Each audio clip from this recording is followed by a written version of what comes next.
Can I have a move and a second for apologies? I'll move. I'm happy to second. Thank you. Gail, welcome to public forum, and you know the situation. 5 minutes, please. So we're ready to hear when you're ready. Did you say Gail? Yes. Oh, okay. Yeah, just very quickly, just wanted to update you on the Whangamatā ratepayers meet the candidates meeting. We've got everybody invited. Everybody has confirmed, with one exception, and that is Amy Sorrell. I haven't been, so far, I've been unsuccessful in finding out any details on her.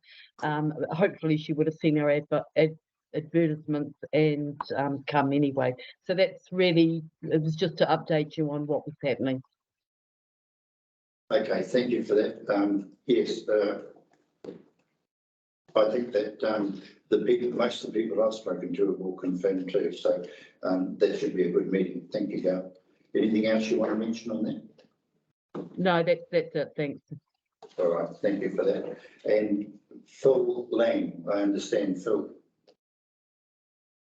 are you ready to talk? Yes, I'm just trying to get my microphone to turn on. Can you hear me at the moment? Yeah. Okay, Yes. great, thank you. I'm a part-time resident in Island View Road, and I've got some permanent residents living nearby who'd like me to speak today because I've got the opportunity to, and some of the others haven't. And it's just in relation to the proposed or suggested submission on the freedom camping bylaw by the community board. And I appreciate that the community board may wish to have some input on the location of some of the camper vanning opportunities. I don't know, because I haven't been able to find exactly what is proposed to go into the community board's submission. I've got a copy of the agenda, and it refers to a submission about the freedom camping bylaw by the community board, but I couldn't find a copy of the draft submission anywhere. So I don't know what's being proposed. So I'm flying a bit blind there, but what I would just like to say is on behalf of the permanent residents and the semi-permanent residents who hundreds of them who have frequent use of the Island View Reserve and who are affected by big vehicle movements and pedestrian movements all around the edge of the reserve, just like to say that if there's going to be any submission put in, that it is a faithful submission actually supporting the community's views on whatever you're wanting to submit on. We've had a particular interest locally in recent times about a suggestion that there be a new car park created for camper vans in the Island View Reserve, and virtually everyone who lives and holidays locally around that reserve was staggered to see that the suggestion was that it might be dedicated or set out for camper vans, because it had been put to the public and been discussed in the community board meetings previously that I've attended at, as a general car park to ease the congestion that there is around that part of the reserve in the busy summer period. And then we got confronted with a plan that had clearly been modified to make it into a camper van park, and that's under consultation right now. So that consultation process started recently. The consultation contributions and submissions have gone in. As far as I'm aware, there hasn't been any decision making around the layout of that car park yet. And if there's any suggestion that there be a submission by the community board about allowing camper vans to go into that new car park, I'd just request that people make sure that any submission faithfully supports the community's views on that, and not simply the views of some community board members. It's really the community's views that need to be communicated to the council on that bylaw proposal. And I know that hundreds of people who live around and use that reserve are going to be horrified if there's any submission being made that doesn't actually reflect the community's views on this. I don't know if you can even gauge the community's views at the moment unless you've reviewed all of the contributions that people have made in response to the consultation messaging. So as I say, I'm flying a bit blind as to what's proposed in the submission. But if there is going to be any suggestion that that be used for camper vanning, for freedom camping, well, it should be the community views that you're promoting in that submission. And if there are split community views, then I'd suggest that maybe there shouldn't be a submission, or that the split in views is reflected. But from what I know, the community views would be very, very much that any freedom camping around there wouldn't be in that proposed new car park because it's for the playground and to ease congestion. And those are really the things that I wanted to say. I love the work the community board does generally. It's great to see people helping their community and supporting it and representing the community members' views. Okay, that's great. But please, just if you can, make sure that you are actually promoting the community members' views where they've been expressed to you. If anyone has any questions about what people think about use of that reserve, great. I'm happy to try and provide any answers I can. All right, well, thank you for that. I'll just point out to you that the residents have got until the 2nd of September to still make submissions in relation to what, and there are a number of them that have been received. So thank you for your time this morning. We appreciate that.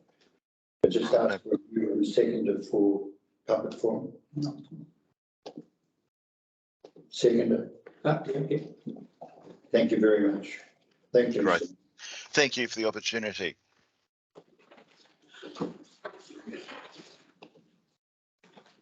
Items not on the agenda. Is there any items not on the agenda? No, that's Yeah, I'll just raise them in the members' report. So. And conflicts of interest? Are there any conflicts of interest to be recorded? Nothing? No. Minutes for confirmation. The Whangamata Community Board confirms its 19th of July 2002 minutes as a true and correct record. Can I have a move and second for that? I'm happy to move that way. I'll second that. Any discussion? All those in favour say aye. Aye. Thank you. A request to retain community board grants from the Whangamatā Dog Park. We've received a request that they retain the monies from that. I think it was $500 or something. $180.86. Yeah. I'd like to move it if we say yes. I second that. And also, For and against? yeah, so move and second for that, please. Yes. Yeah. Chair, Kay, are you moving to approve?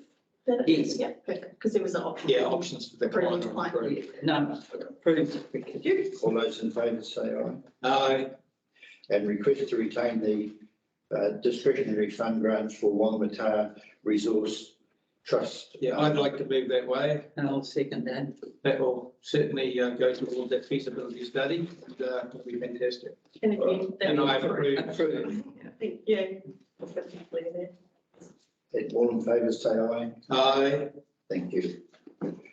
Draft freedom camping bylaw, Whangamatā Community Board submission.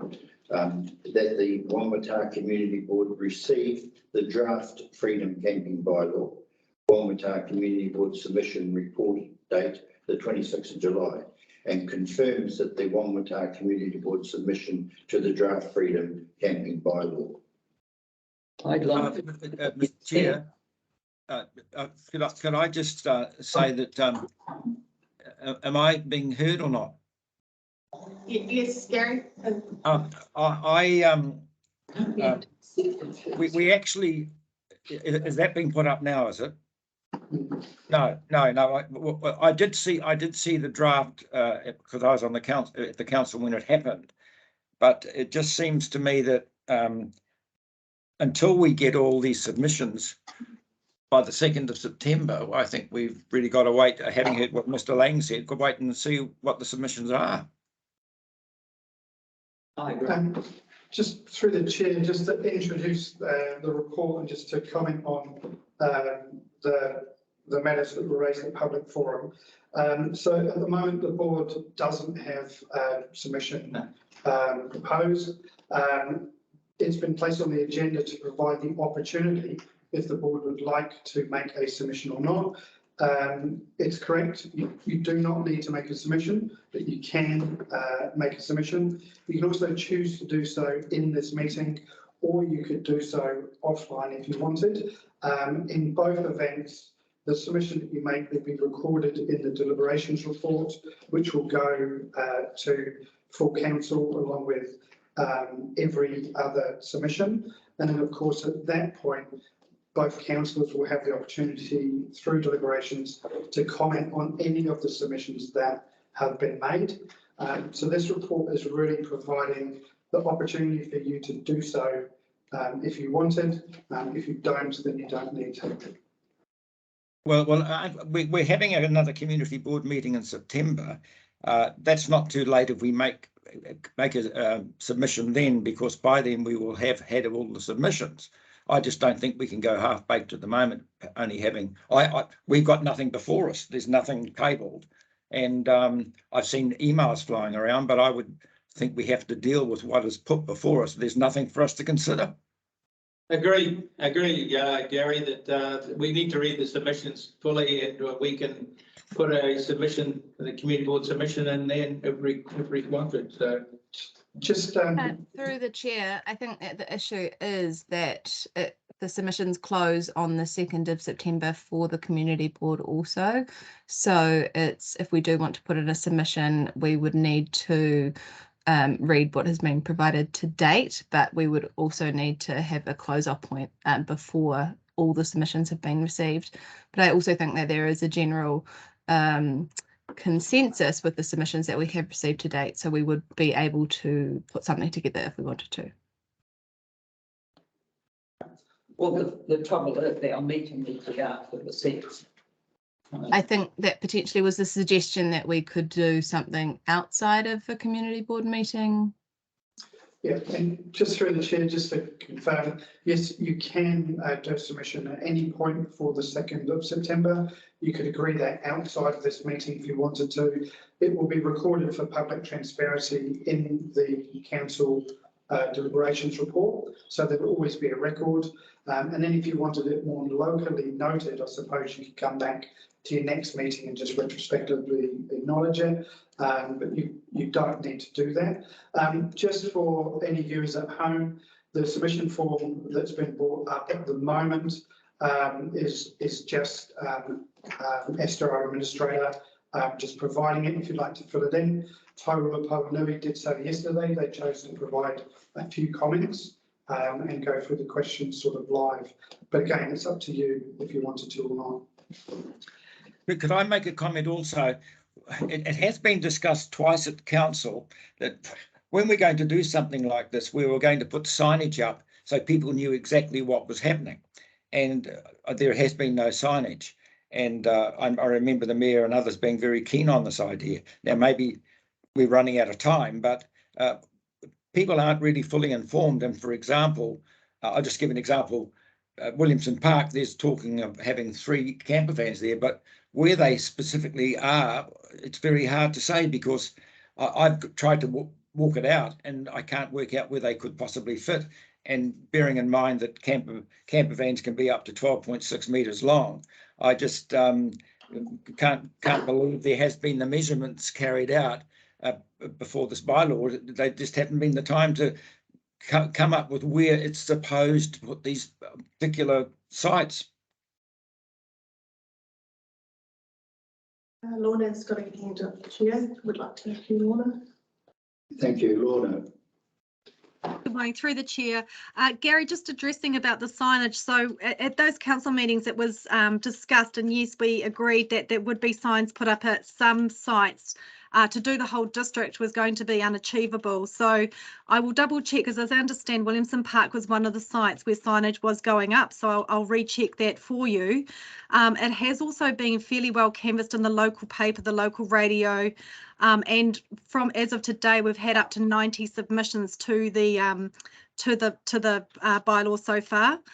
So there is high public engagement with it, and so we've still got another week to go. So we will give it more of a push. But in our ward, there's 65% of absentee owners who aren't dealing with the local papers or the local radio, and this is why when they come down, they can actually see the sign and go, "Oh, that's what's happening." And like Island View, which is obviously a place which people need to be informed. I would imagine that's important as well. The others you can follow from it, but when you're saying this is where something will go, you need to spray on the ground where it's supposed. I really cannot work out where you can put some of these vans. And as Ken Coolham said, he couldn't imagine vans over 7 metres being able to get into Williamson Park. So what's the limitation going to be on camper vans?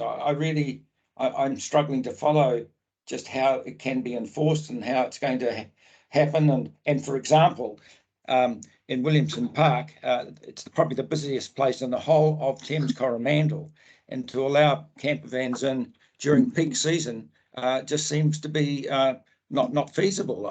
Maybe outside peak periods, but it is going to be just so difficult. The beach hop, when the beach hop's on, no one comes in, even the franchisee, the surf one, don't even come in because it's just too busy. So I don't think these things have been taken into account. That could be part of the board submission if that was the desire of the board, Gary.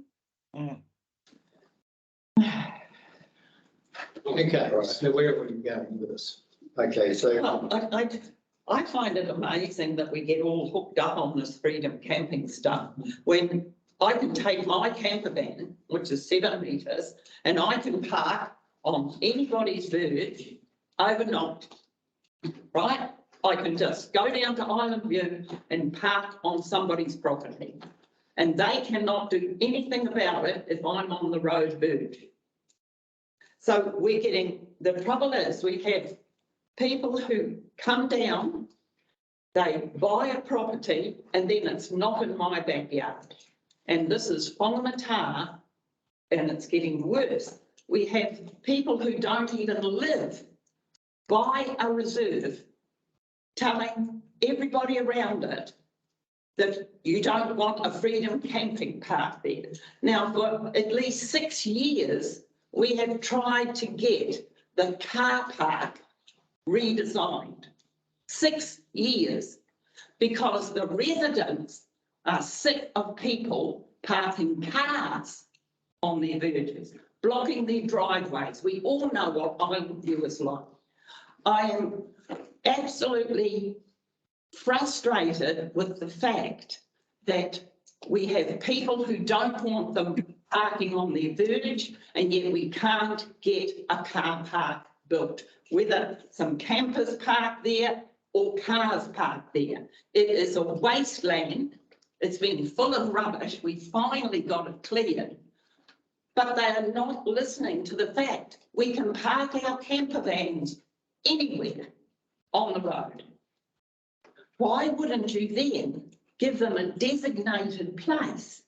We've got all these parks and reserves that do nothing.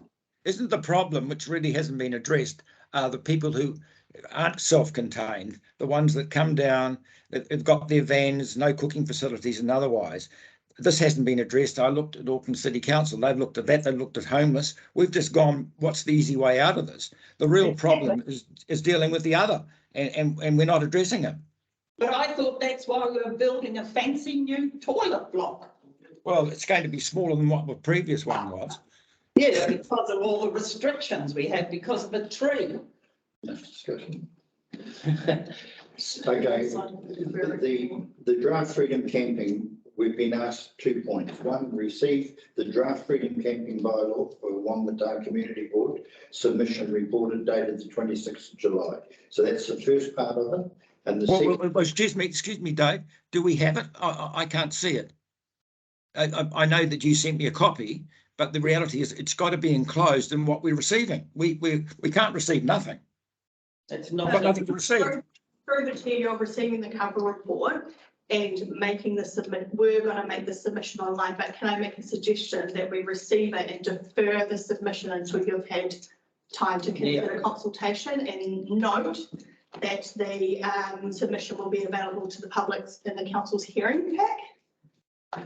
Is that something that you're all agree? Yeah, I think we need more discussion on this if we're going to put in a commission from the community board. And Well, I through think we the chair probably as need well, to have a meeting. Sorry, I'll shut up. Gary, wasn't your point that it receives the draft freedom camping bylaw submission report, but the report wasn't part of our agenda? It's not in there. Yeah. That's my point. Through the chair, the report is there. Where? It's the cover report, but the attachment isn't, because you were going to finalise it today in the meeting. Yeah. Well, look, sorry, you can't write this is what the agenda is and not have it there. We don't have it. We need it. You can't just say there's something's coming through the ether. So just to clarify Clarify that. through the chair. Yeah. So the 2.1, the report contained in 2.3, Gary, is the freedom camping bylaw Whangamata Community Board submission. It's a placeholder to provide the opportunity for you to make a submission, but there is no submission drafted. As per what Tyrell Pawanui chose to do yesterday, they were able to capture succinctly their thoughts and write a submission live. So we provided the opportunity, and that's the bit that you're receiving, that you've had that report. If you want to make a submission, like I've said, you can do through this process, or you can do online. And just one last point to note, the councillors, Gary and Terry, will obviously be in the position to have all of the submissions, the full deliberation pack, when they attend the substantive hearings on the matter.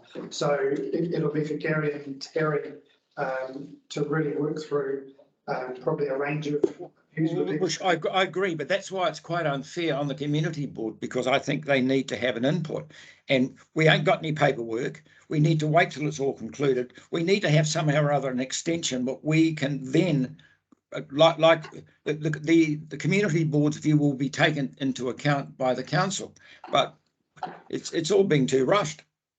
I think, Gary, that we, community board can do submission, there's no trouble. If you need to read the submissions, the others to make ours, well, so be it. But we've read quite a lot around the freedom camping one for item view. But the submission can be done offline. It's just gathering your thoughts at the moment. And I'm just not talking about item view at the moment because it's not in the freedom camping bylaw at the moment. So that's why it's outside. And until such time that becomes it's just a car park. But until that happens, it can't be done. So that's a submission that will be reflected from the community board if that's what they want to do. But I do agree with Gary through the chair that this says that we receive the Whangamata Community Board submission report dated the 26th of July 2022. But where is it? So what you There isn't one.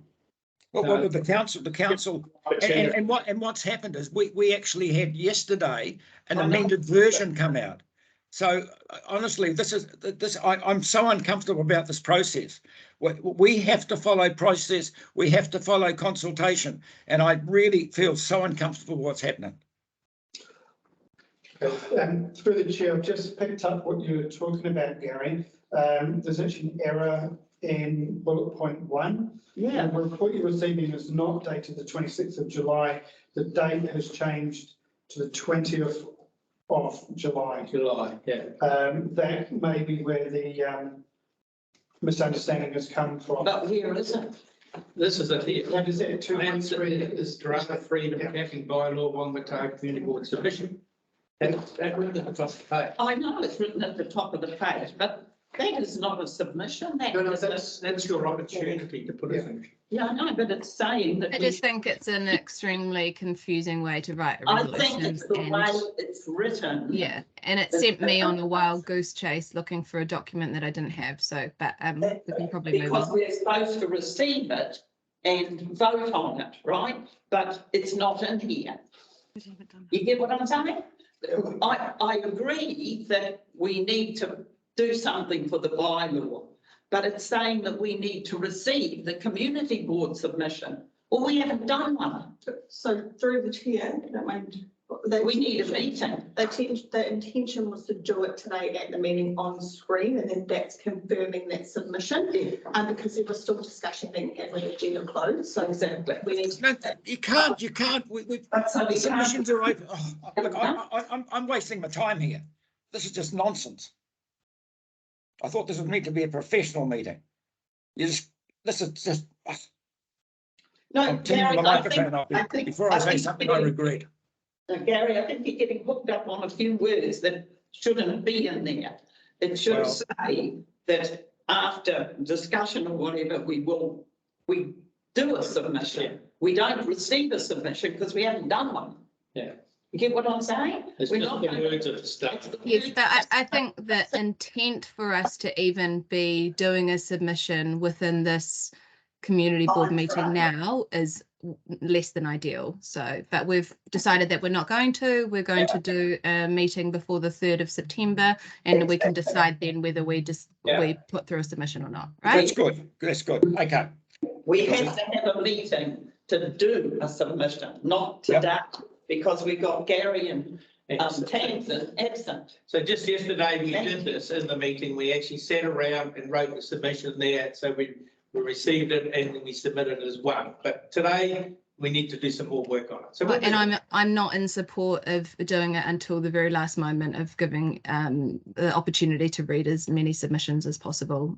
So I think that needs to probably be on the 1st or 2nd of September. Look, the council meeting's not till 29th of September or something. Can't we be specially given, the community board, an extra the following week after the 2nd of September, so we can read all the submissions and consider it properly and give our submission to the council? I think we'll get the What's wrong with submissions for the meeting. We'll have But they've got till the 2nd to put them in. We'll have the pack. Yeah, so to comply with the submission process, then you would need to meet the 2nd of September date. But again, as I've said before, both councillors will get the opportunity to read the full pack and to understand the full pack.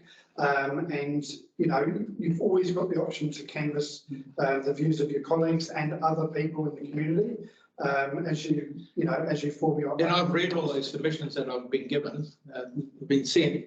Have you had the pack, the submission pack that's been sent out by Eileen? I haven't had a chance to read. I was waiting until we were going to get together. I don't think I had quite the luxury of time. To read, so. Anyway, I think that we've decided that we are parking this for today. For the moment, yes. All right. So does somebody want to make that into What are we doing? Through the chair, I've just put a suggestion up that defers a Whangamata Community Board submission to outside of the meeting, allowing members time to consider further community feedback before submitting, and notes the submission will be captured at the council hearing pack dated. I'm not sure what date the council meeting is, but I'll fill it in. Okay. Yeah, I'll second that. I'll put that. Okay, so do we have a movement second? Yeah. And I'll second. Tamsin's doing. Oh, it's Tamsin second. Thank you, Tamsin. All right, all in favour, say aye. Aye. Against? Carried. Thank you. 3.1, Whangamatā Parks Work Programme, that the Whangamatā Works Programme is received for the 22-23 Parks Work Programme, reported date 26th of July. Does Lou to speak to this? Yes. You online, Lou? If Lou's not online, I'm here, Chair, Derek Thompson. Oh, thank you, Eric. Would you like to speak to it, please? We've just given you a quick overview as to how the parks renewals are based and what the budget is, which is $39,000. So Lou will be busy at the moment proofing in terms of what needs to be replaced out in the parks. And there's also a small minor projects budget of 21,000, which Lou is working towards the enabling of power at Island View. And also there's a very small budget of 4,000 for street furniture renewals, which would be based upon perhaps renewing 1 or 2 seats within the Port Road development. And that's pretty much it. It's a relatively simplistic report, which is brought to the board every year. Are there any questions? Yeah, through the chair. I've got questions, Derek. I've raised this a few times at meetings, the condition of the moss and mould and that on the railings and things down by the boat park, and the tables and chairs that got really grimy, greasy stuff and need some sort of wet and forget on them and that. Do they do those kind of things? Is that part of the plan? Well, that should be covered by the parks contractor in terms of their ordinary maintenance operations, not in terms of a replacement seat or a replacement picnic table, which is what this report is about. So if you've got any specific individual concerns about a site, then raise them with an RFS or flick an email through to Lou or myself. Yeah, I have, Derek, in the past. Yeah, these are one, and I can even accelerate when you get down to places like Alturi Street in Weka, where the mould grows about 1 metre onto the road. Derek, I am on the line here. I can provide Terry an update necessary.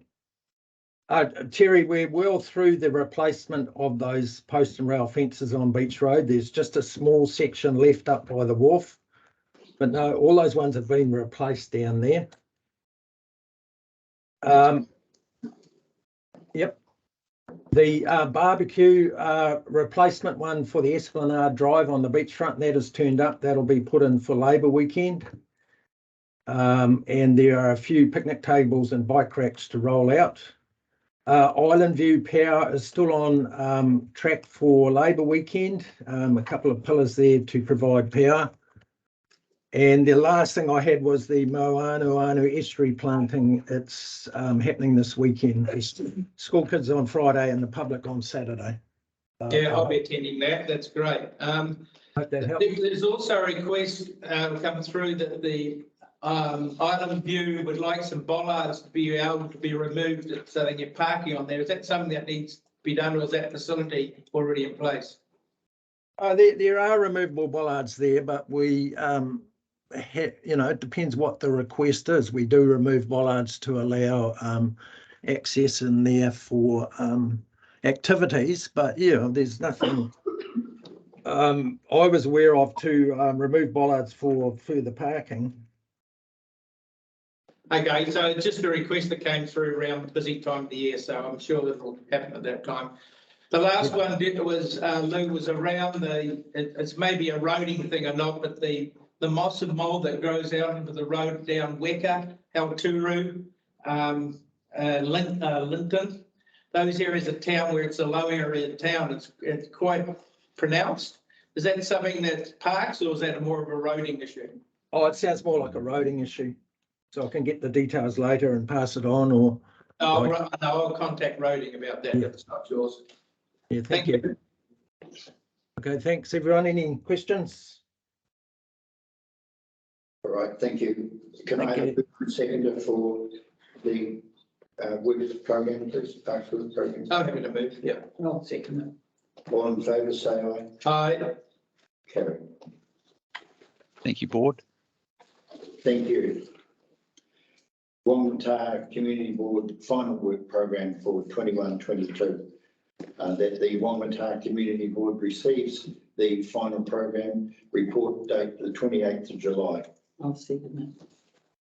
Moving second, so Peter's. I'll move it. You're moving, I'll second it. Thank you. All in favour, say aye. We'll go through these. Can we go through these? Yep. Okay, shall I do this one first? Yep. Okay, so I want to talk about freedom parking on the Island View car park. At the moment, it's called a car park, just so that residents and public can understand that we can't call it anything because it's not in the bylaw at the moment. No. So come 3 years ago, we had a situation where the parking in the existing Freedom Car Park area was not working. It was the lie of the road, the space it took up for public parking was causing issues, and there was many car Freedom Camping parking coming into there. The board went back to the staff and said, we'd like to move it up onto the flat area above that, between that and the car park for the children's playground. Design work has been done and been discussed, and it's gone out, and it came back as quite a large 12 space car park for Freedom Car Park camping. So we can take it off that existing area and let that become a public car park for people to use the beach. We've looked at this and been to site, and we've met people, local people have come along and discussed it with us, the halls, etc. And the decision we've come to after reading the submissions that they put forward was that they were quite comfortable with moving what was down there up into this new car park area.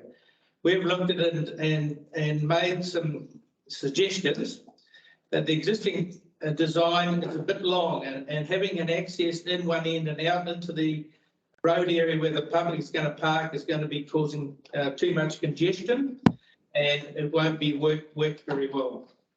We've looked at reducing the car park number of Freedom Car Parking from 12 down to 8, and keeps it onto the flat area and doesn't affect the disturbance to the sand, dune, mounds and trees around the toilet area to the western side of the car park.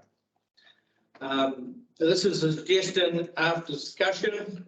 We've allowed the entrance to be slightly widened so that the vehicles drive in and drive out the same entrance. And there's a small turning bay at the end, so the ones at the far end can turn into the turning bay and go out through the same entrance. It allows us also to consider the kayak area, which is the higher area on the right and left-hand side as you go down into the beach, improving that because it gets really destroyed the sand, turning into an area that's far more suitable for kayak hire there. And of course, the other one was the bollards removed to help car parking if there was need required into the park.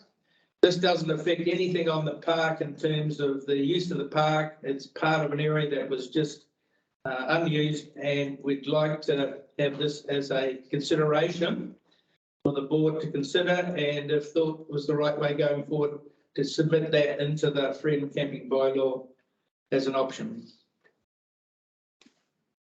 Thank you. Just when Gary and I met with a couple of locals in relation to their concerns, one of the things that they talked about was enforcement of people that parked in excess of the time permitted, etc. And I've spoken to Brian Taylor, who says that they have got records of there are 2 enforcement officers that are looking after these areas, and that he has records showing 400 visits over a period of time between 6 a.m. and 7, I think it was, and then 500 and something after that for that time. So he assures us that there is good compliance that has been going on in that area. I just wondered if I haven't got this to you, Andrew, in terms of email. You want to see it through the camera, or are you happy just to get it sent to you, or what? I don't know how to. If you could send it to me, Terry, I would be very grateful. Okay. Sorry, through the chair, Dave, are you able to confirm who you met with? I'm just concerned that are we appropriately wrapping up all of the feedback that we've received, especially from Warren Hutt and the work that he's doing? I don't feel like we're closing the loop here. Yeah, so we're invited through Eileen to meet the Halls and Warren and them at site. And the Halls came down and expressed apologies for Warren, he couldn't make it, but he said that we would talk through the issues with him. We spent an hour there. Longer than an hour. Yeah, looking and talking about it. They were comfortable and they were quite open, Mrs. Hall, to say that we really don't like it at all, but we're comfortable to work with you on it. And moving those up onto the land, they can see the benefits of moving it from where it currently is up into this new position. They were concerned about the length of the 12 sites and parks going into the sand dune. So we've reduced that back to listening to them, their concerns there, and kept the top car park to public, and we took away the signage there, so that it became a more of a car park, because it just had families and children only sign up there. We took that away and listened to them about the bollards and also the kayaking high area on the left-hand side, saying it needs to be improved a little bit over there. So that were their concerns, and that we took on board and come up with this option. And so, sorry, what date was that meeting? When we go, mate.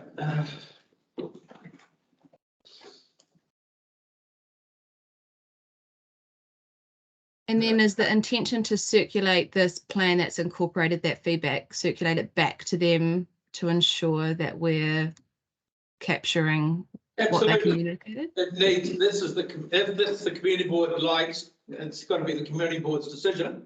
And that's our recommendation that we want, then we'd obviously go back to staff to check the engineering to make sure it's fine, and then go out to the public or to the concerned public.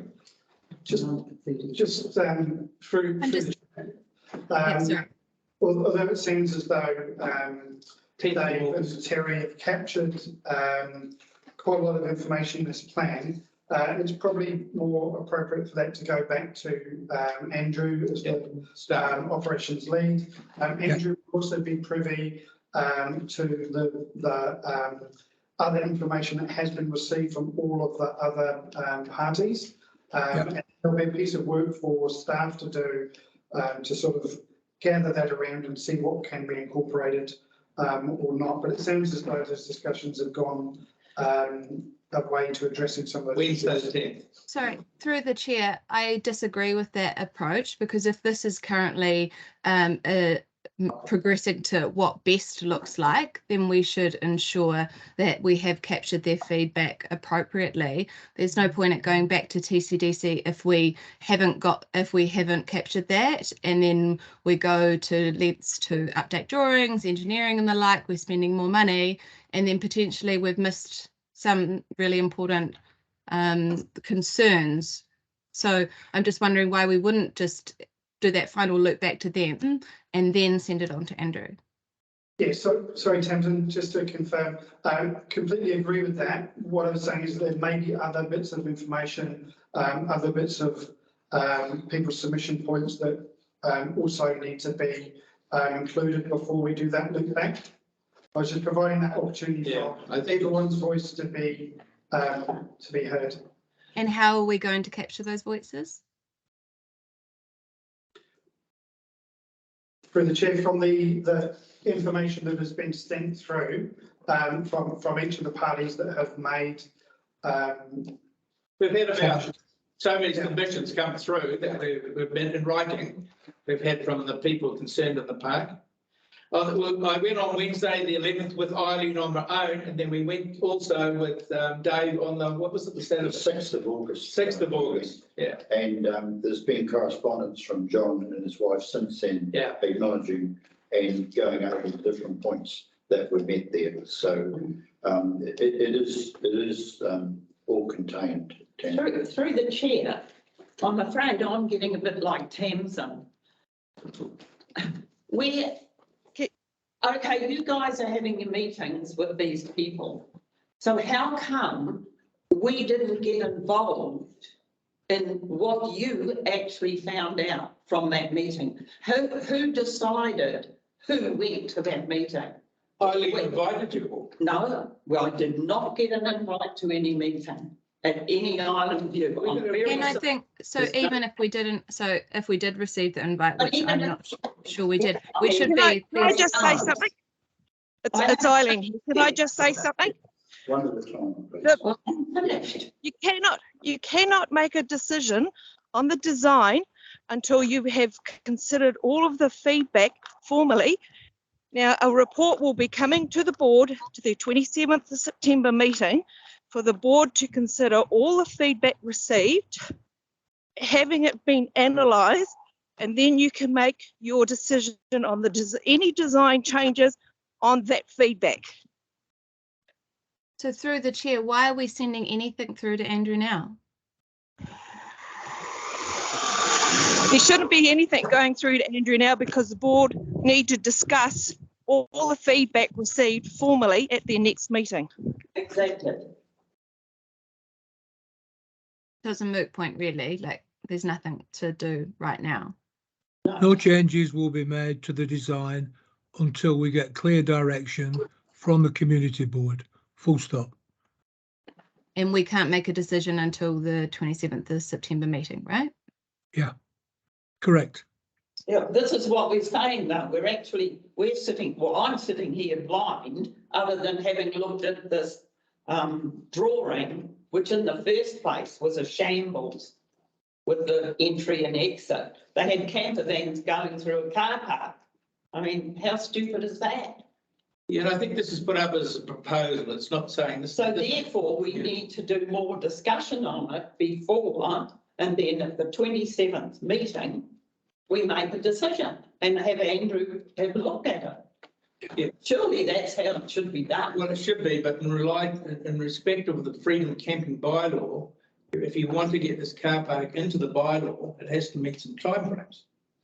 I realise that, but that's why I'm saying the whole thing, we need a meeting of the board specifically to do that before anything happens. And I think we've agreed that that's going to happen, Kay, but it's going to have to be to work in with the people that are away. I'm not sure when Ken's back, because he's unavailable at present. Tamsin, Tamsin, you're not back in before the September end, are you? No, but I'm happy to participate online. I think Ken's got. So we need to, so just move this forward. We need to either get some clarification to do something about this through, where's it going to go next? What's the next steps? I need to understand where this goes next. Well, we need. From my perspective, my participation will be, I just want to check off that we've incorporated all the feedback that we've been receiving from many different areas to date, and that it is fit for purpose. So that's all I need to know. Yeah, me too. So you've received all that information, Miley, haven't you, on the submissions? No, I have not. Everybody knows I have trouble with Outlook. Well, how can we contact you if that's the case? They have my private email, and I've asked time and time again, that's all I want my stuff to come through. Okay, we'll get them a hard copy, I think. Do that, is it? That'd be fine. But, you know, otherwise we sit here, we're blind. We don't know the submissions. You guys have a meeting. We never got any feedback. No, we read the submissions, Kathy. No, we didn't. I'm just saying I haven't got them. I know, but It's been a 3-year mess. Do you want to move a suggestion in relation to this? So, well, I don't think that there is any action. No, there isn't. Just to confirm the process, as we've heard it. So once all of the feedback and all the submissions are received, Andrew and his team will do up a report for the September meeting, which will have everything that's been received to date Exactly. set out for you. And at that point, you'll be able to have your substantive discussion around it. And at that point, we can actually move forward on this. Correct. right, so I will move and second for that. Then. I'll move it. I'll second that. I'll second that we're not doing anything. All in favour, say aye. This goes on and on.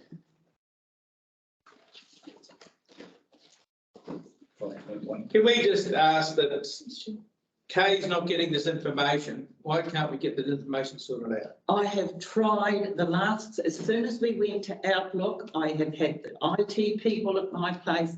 I've had all sorts of hassles, and I've asked time and time again to get my email sent through the private one. Eileen does it every now and again, but when it's submissions, I don't get anything.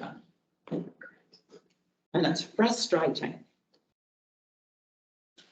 Thank goodness I get the I hard. don't know that IT give us some support. I've had, Gerard's they been, don't know what it is. Stuart? I've only got one more meeting. Gareth, he's the man. I've only got one more meeting and Gareth has already had a look at it, 2 years. So, Okay, the next is the action schedule 5.1. That the Whangamata Community. Oh, what's that? hang on, we haven't finished. Sorry, okay. That was only one part of That that. was the first part of it, didn't. Anything else they do? So just through the chair, just on a lighter note, while you have a look at the rest of the week program, we have agreed with the operations that each August we will have an end of financial year report, which will in this case cover the 21-22 year, which you've got in front for you, but also have a start of financial year report, which we have for the new financial year. However, with this particular meeting, the timings didn't work because we needed the 9th of August council meeting to confirm all of the carryovers and all of the budgets. So it just didn't, the timing didn't quite work out this time, but you will receive obviously that report in your September. Can I just ask through the chair about the nib curb construction, that Barraclough Road and stuff like that? Yeah. That it will be finished on the 30th of August. So what happens to the 54,391 that will be left? What are you going to do? What happens to that money? Does that go into another part of our nib construction, or does it just fade into oblivion? I think it just fades into oblivion. Can I just speak to that? Andrew, I think the deal is that Barrowcroft, they roll into Rutherford Street next, around the corner. Yeah. Now, I was a bit concerned with that they were going to program that for January, February, came through. And whereas they're finishing Barraclough now, why couldn't they just roll around that contract and start them off into Rutherford Street? It's the next road round. I was just wondering about the timing for that. I can't think of a reason why that can't happen, Terry. Yeah, it was January, February is not really a real good time to start chewing No, up. it's probably the worst time of the year to start. Yeah, I would say it would start in March or April, whenever, when things quieten down a bit. Well, why don't we do it now? They're just finishing one and they're going to start around the corner. It just seems now's a good time to carry on. I'll find out. His contract, like the Barraclough's a rollover from last year. Rutherford was supposed to be done too, but Rutherford now should be ready to go, I would have thought. And you've got all their camp and equipment and everything there at present. It does seem logical to do. Set up and shut down, it's the same company. They've just got all the cones and people and diggers and things. Just go around the corner. I'll find out for you today. Thank you. That'd be good if we can move that forward. Yeah, I think you should. Can we keep going? Yep. Can we get to the footpath construction, 2,688 number? Yes. Where it says the budget was reduced due to Whangamatā or whatever, by 83,000. Yeah. Yep. So the budget started at 163. Yep. The revised budget went to 26,000. Yep. What happened to the other 79,000? Does that just fade into oblivion too? Yep. It does. So that's 130 something thousand. So If we don't use the budget, we can't really use it for anything else. It might go into a district fund, but I'll find out. But this is what happens, Andrew, isn't it? It does. It's our funding. Yes. And yet the next time we get anything, any works program or that money has disappeared out of our works program, and we have to fight to get anything back again. Just. I just find it so frustrating. I'm sure you do. We never complete something that we actually spend years trying to get through. Through the chair, with the advantage of the new report is we've got a little bit better financial understanding. So I'll just walk you through that. So the starting position was 163,000. And then if you take away the 83,000. We've got 79,968 left. Yeah. And then the spend to the end of the year was 26,973. Yeah. If you take that away and then you scroll to the next page and you will see that 52,996 has been carried forward. And so it's been noted as a carry forward. There's no carry forward on ours. A topic of the August 22 council agenda. So it's on the next page, sorry, Kate. So I need to discuss that then. Hinnimara Street construction started. Okay, so that's the footpath construction on Hinnimara, the one we requested. Yep. So is that coming out of the 52? Is that out of the difference between the 83 and the 163?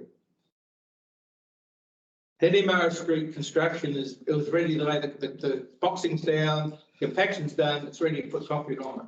Yep. Is that out of the 52? Is that being included in that above? I'm not sure. So through the chair, without Ed, I wouldn't be 100% certain, but looking at the language, the 26,000 is spent already. So that is already spent, but Hinnimara says it is planned for 22-23. So my interpretation is that the Hinnimara would be out of that 52,000 that's carried over. Which is about 2 metres. But we can confirm that with the voting. It's good to know where we're going because the stuff. Yeah. It's just that the money just seems to disappear from year to year. Can I just quick briefly on the water meter installation? Yes. Yep. How are we going with that, Andrew? The all the materials are here in Whangamatā. The enabling works, which is carried out by Veolia, is well advanced. The approximately of the expected number of connections, there's approximately 20% of about 4,000 that we can't find or Veolia can't find, and we're looking into that now. By the end of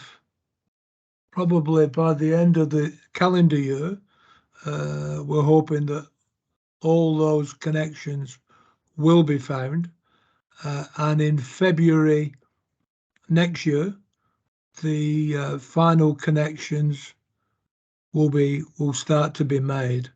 So that's the program at the moment. Sorry, so February next year they're going to start the installs. Yeah. Is that right? Yeah. Unfortunately, approximately 1,000 of the manifolds that we've received need to be retested. The testing equipment that the supplier had was incorrectly calibrated, so we've had to. They'll take back 1,000, bring them back, but they haven't been properly tested yet, which is back on the supplier, and they're doing that. Okay. Through the chair, Andrew, do we know where they're actually starting from? Where are they doing? Do you know? I don't know personally, but I can find out, Kay. Well, I think it's quite amazing that nobody seems to know where they're actually. I mean, I've been asked many times, which streets are they doing? I said, I'm sorry, I haven't got a clue. But people are seeing the millions being spent, but nobody seems to know where they're going to start. Okay, I'll find out and I'll provide you with a programme. That would be really great. I No, think also, Andrew, think- Lorna should come in a little bit here, but there's some good communication that needs to go out about this, mainly around the non-resident ratepayers and the connections that have been, illegally done over the years, that there needs some good communication around this so we can make it work in a way that we see a good result. So. Yeah. Through the chair, Terry, there's been letter drops to affected properties as they come on stream. And what I'll do is Amy from my comms team's here. So she has been doing regular comms about the project. So I'll get her to do some more around that. And then this, as things are starting to happen. And we'll also, as Andrew said, we'll share where those properties, those streets are as they're coming along. Yeah, I think. And starting next February, it's got at the moment, that's where we're heading now. That's what we're. Yes, that's correct. Yeah, That's I correct. think the problem is that the community is starting to see the guy in his high vis going around at their water meters on the road, and they're asking him, what's this all about? And he's saying this is for water meters. And that's why we're getting the queries.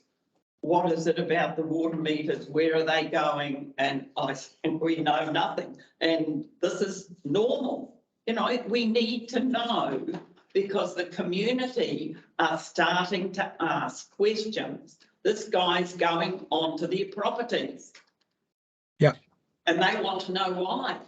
You'll get a programme, okay? We have not had letter drops, I'm telling you, and there are a lot of places on the street where we're camping at the moment that don't have letter boxes. So I don't know how they're going to be told.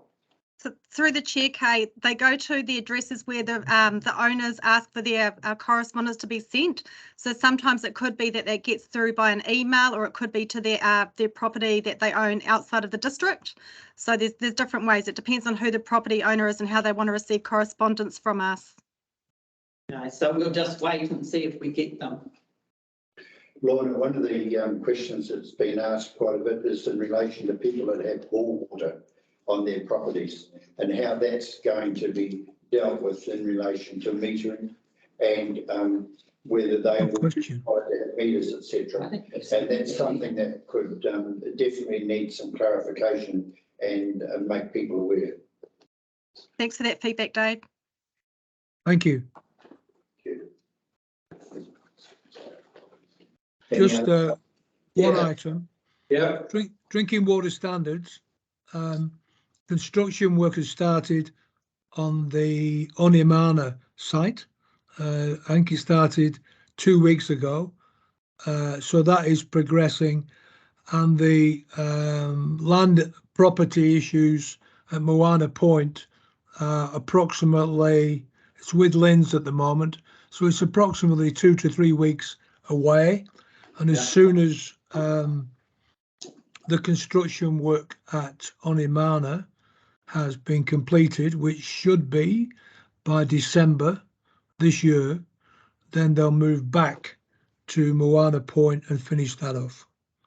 So all the water treatment plants in the Whangamata area, I think Whangamata itself will be fully commissioned, I would say around April next year, because the installation of the plant and equipment will only start once the construction is finished. So there'll be 2 commissioned and handed over next calendar year, and that will be the end of the 3 with 4 in the Whangamata area. Great. Yes, thank you for that. That's really good. And could you just give us a quick one on the toilets? Are they still all on track and all good for September? The toilet, the Island View toilet, Terry, the demolition has been completed. The supplier has, I'm getting a bit tired of this, once again has been affected by COVID, dare I say, and that will come in on the second week of September. Martin Road will be later in September. Similarly, Beach Road as well. So we use the same supplier for all of the toilets that we put in, and that's where that is at the moment. Okay. Just in relation to the streetlight in Cherry Place, are you over that, Andrew, with what's happening or not? Not in detail, I'm afraid, Dave, but I can find out if you can pose me a specific question, I can get it answered for you. That was put off a couple of months, and within the last week or so, they have installed the actual light standard, but there is no power that affected to it. I understand there's quite a delay in relation to PowerCo, if that's the company that's going to actually put the light on it. And I just wondered whether that can be pushed along too, because this has gone on for probably 18 months to get that light in there. Where is that specifically, Dave? Cherry Place off the drive, first on the right off the drive. Chevron. Yeah, Chevron, sorry. Yeah. Chevron Place. I'll find out. Thank That's you. an action for me. Thank you. No, I'll make sure that happens. Okay, just one more, Andrew, before we go. It's one that's on the work program, but the dump station, which is a bit of a hard fix at the moment, is there any light on that connection to the sewage or to a current situation upgrade? Ooh, I don't know, to be honest with you. Okay, it's just something that if you can just note, and if there's any update on it, it'd be great to hear. I will arrange. If Esther, you can put that as an action for me. Yeah. We will come back to you on that. Thank you. No problem. Okay, anything else in relation to this? Just look at the OPEX budget. Cameras seem to be right. Cleaned up at Whangamata's happening. Heritage Road, Causeway Bridge, Cycleway. So I just want to talk about this, Andrew. Which is this, Terry? The Harrington Road, Causeway Bridge, Cycleway.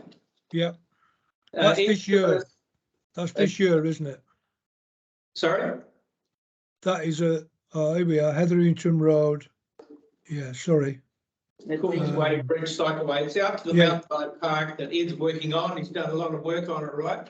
He's come back with a $3.5 million budget and pushing it out to past 2024 because Whangamatā don't have any current funding to support it.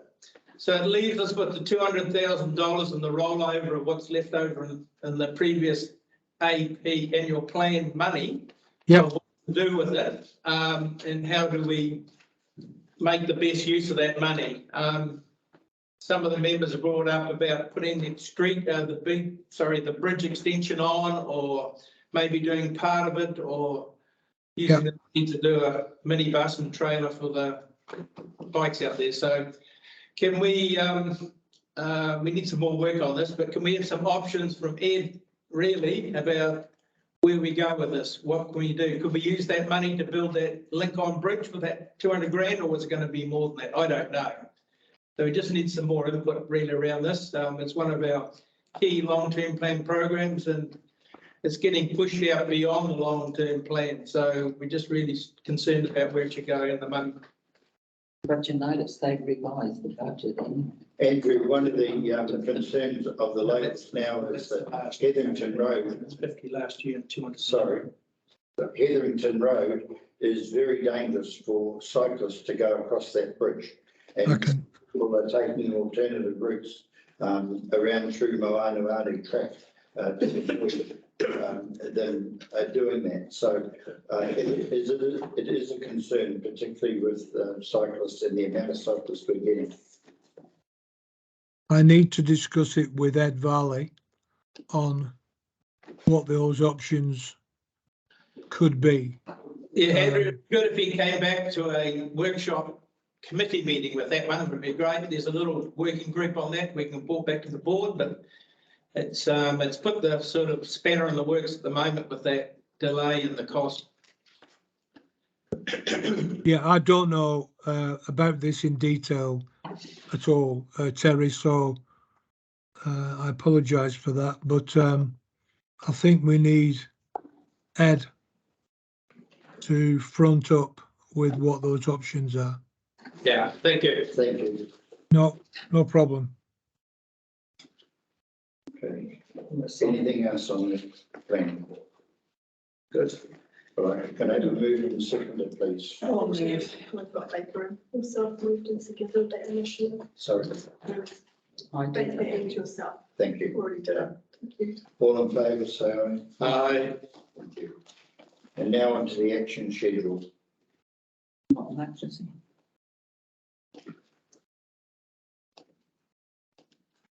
Oh, yeah.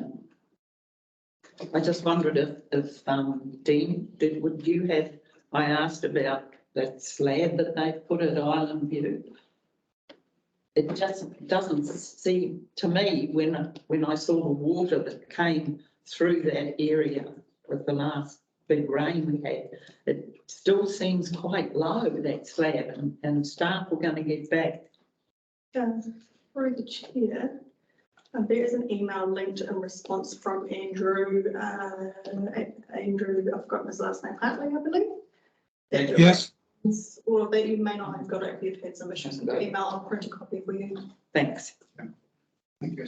And then the Martin Road dump station about the Yes, no parking signs. I mean, on Saturday, I think it was it Saturday, there was something, one of the Saturdays, there was a function there and a camper van tried to get into park, but there was a double cab with a great big tow bar on it. So they weren't able to actually get into because of all the cars that were parked there at the rugby grounds. And I mean, all it needs is a no parking sign just on that area by the actual station itself. Mm. Because they're parking right up to the tap. So there's no way you can get a camper van in there when they're all parked. It just needs at least, 5 or 10 metres either side of the tap with no parking. Andrew, is that something that you can look at for us or not? Yes. So, Yes. if you wouldn't mind through the chair, Derek Thompson Parks Reserves has got Lou looking into options for it. So there's consider some form of yellow crosshatch pavements and better signs for the areas that are definitely looking into it. That's in progress. Thanks, because Thank you very I mean, with the summer coming, it's going to be worse. Okay, anything else on the action schedule? Move and second, please. Yep. I'll second. All in favour? Aye. Against? Carried. Members' reports. Chair, I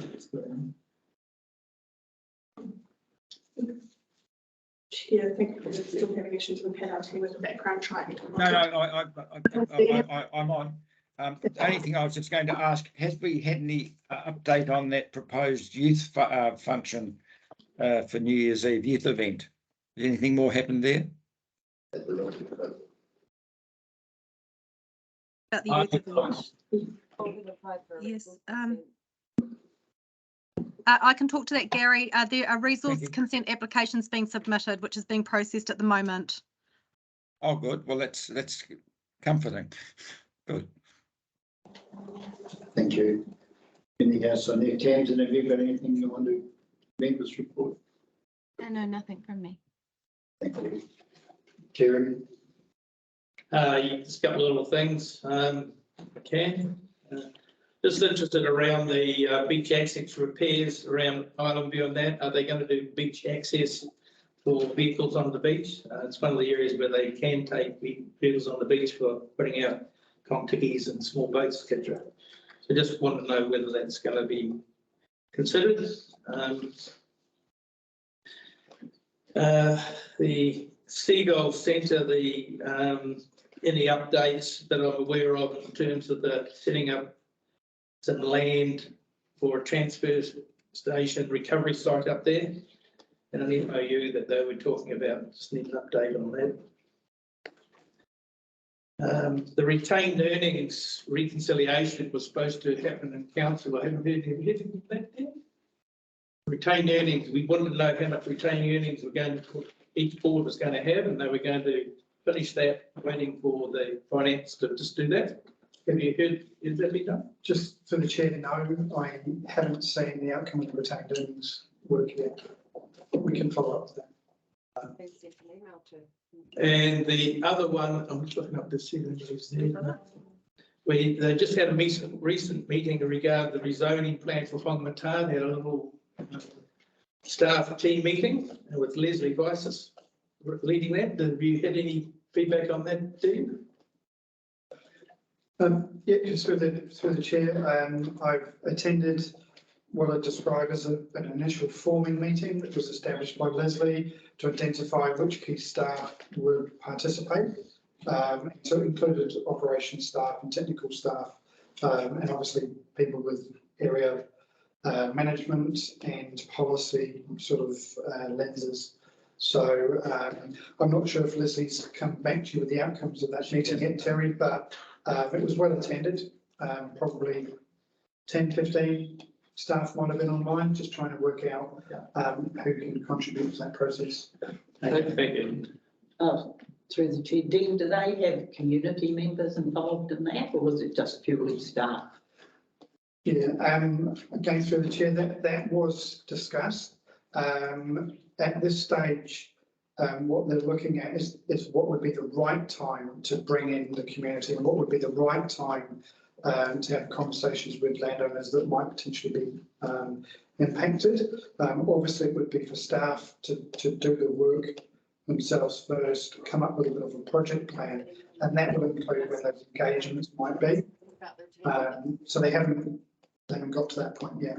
So this was actually staff that are familiar with Whangamatā as an area, not just somebody who was a council staff person actually sitting in a meeting deciding in Whangamatā, who maybe not has even lived here or So come here at certain times of the year, making decisions for our community.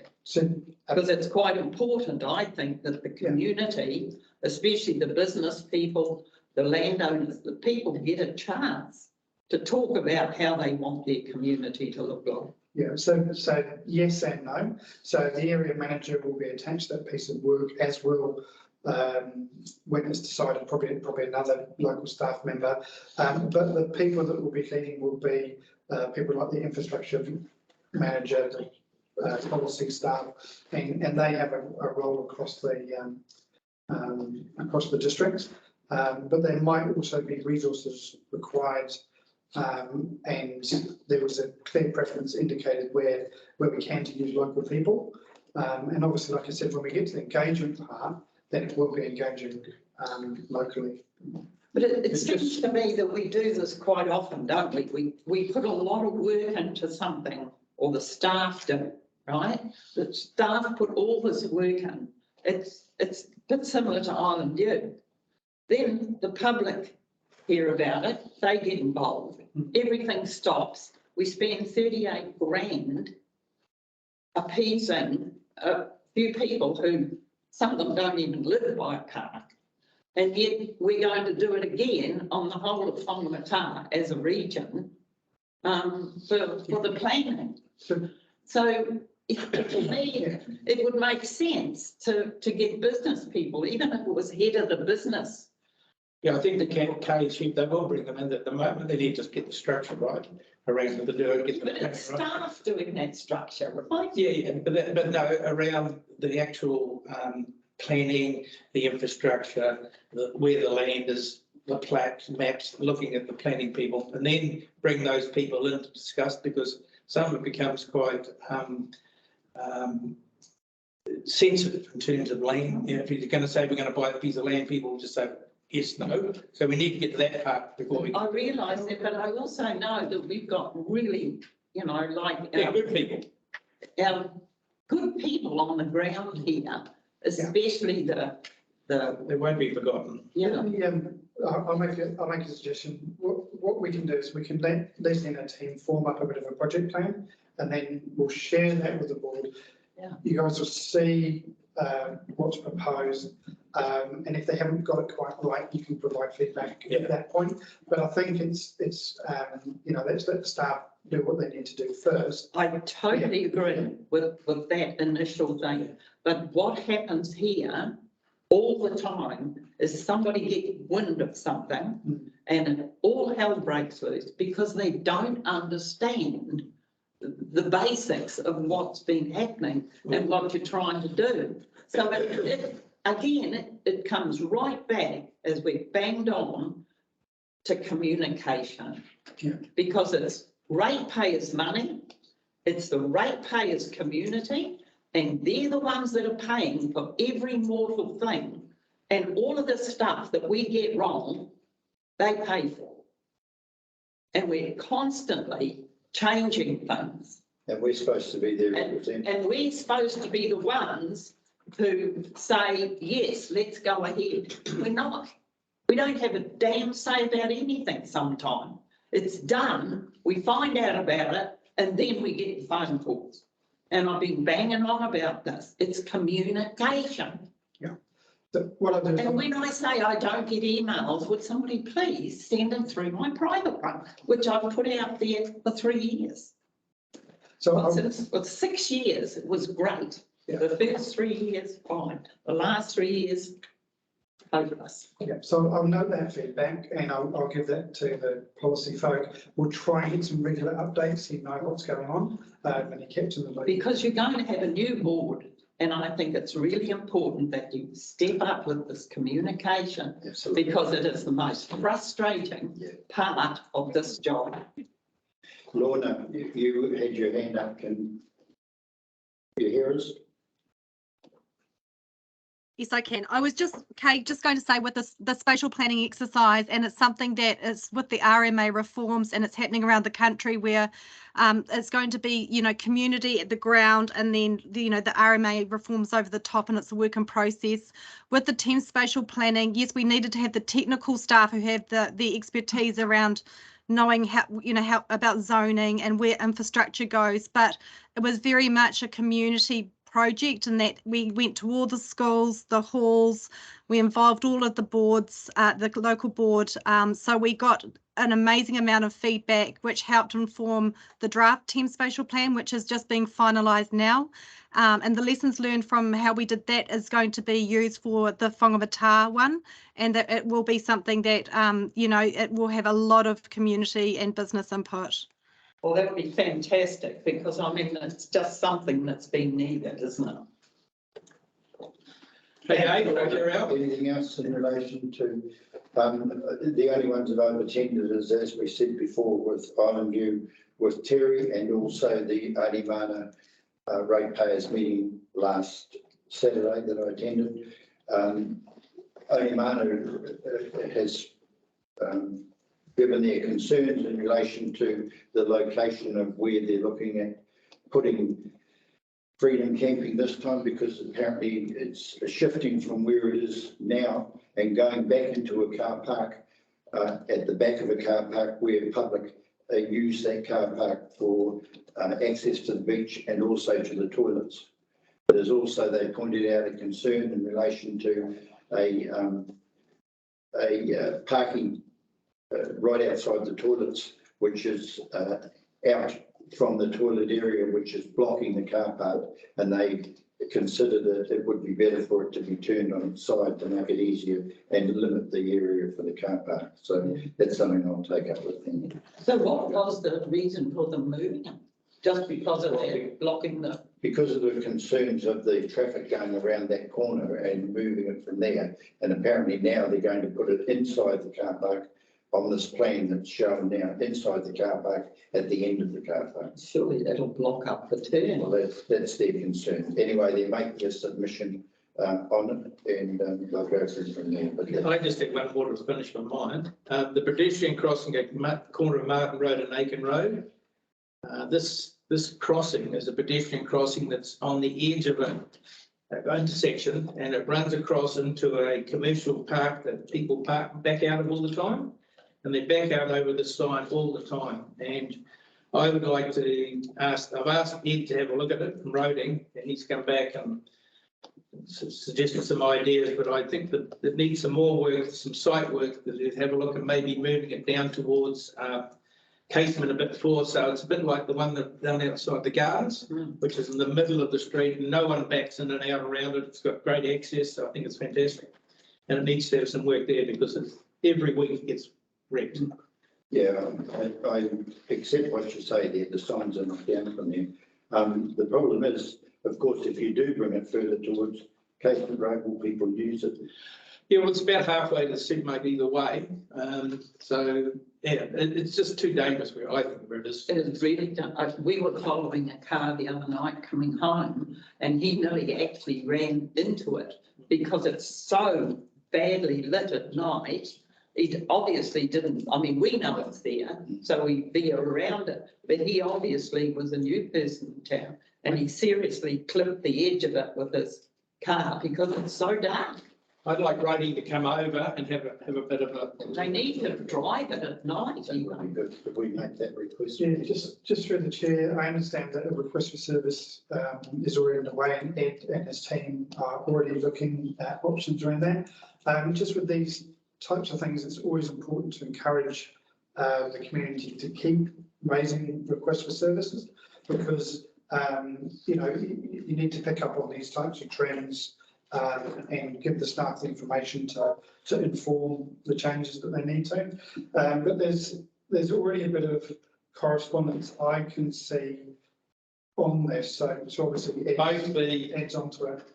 J.R. Russell and the St John's next door and the neighbour of the road made email submissions. Yeah, and thanks for sending them through. Just in relation to the request for service, Dean, one of the points that I was made aware of before the meeting this morning was the fact that there are street lights out in Port Road outside 241A and outside the RSA that have been out for 4 months.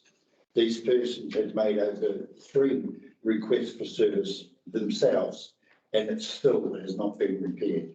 So, I mean, for 4 months, that's pretty pathetic service as far as that's concerned. Yeah, and just in response, the request for service will raise it to staff for them to action. There is also the complaint process. So if you've raised several requests for service and you don't feel as though you're getting action, then you can also raise that with the appropriate general manager. For lights, it might be operations, and then the general manager can have a look at that and see. Yeah, but public won't do that. Public won't do that. Public come back to us. No, but in this case, I would say normally they actually get a response from the people saying they received it. Exactly. And they can get a response when it's been repaired. But and you know, if there's a reason why, whether it be underground cables that have to be dug or something, at least the person knows that their request for service has been acknowledged and something's happened. Yeah. You know. Yeah. And it gets back to what Kay was saying about communication again. Yeah, so I can raise that as a complaint. Because I think that's the same old thing as Terry was saying. If they don't know, then they ring us. I haven't got a clue what that is. All right. Can I have a mover and seconder for the members' reports? I'll move it. I haven't done that. Oh, yes. Sorry, I thought you finished. Go on. I'm probably setting up that. And no, I haven't got anything to report except I'm going to the library AGM this afternoon. oh, very good. Yeah. But no, I've probably said quite enough to that. I move that those reports be accepted. Terry seconds it. All in favour? Aye. Against, if any? Carried. I'll move that we go into public excluded. Yeah. Ray seconds it. Yeah. Thank you. Just take a minute to stop recording and make sure we get public out of the offline.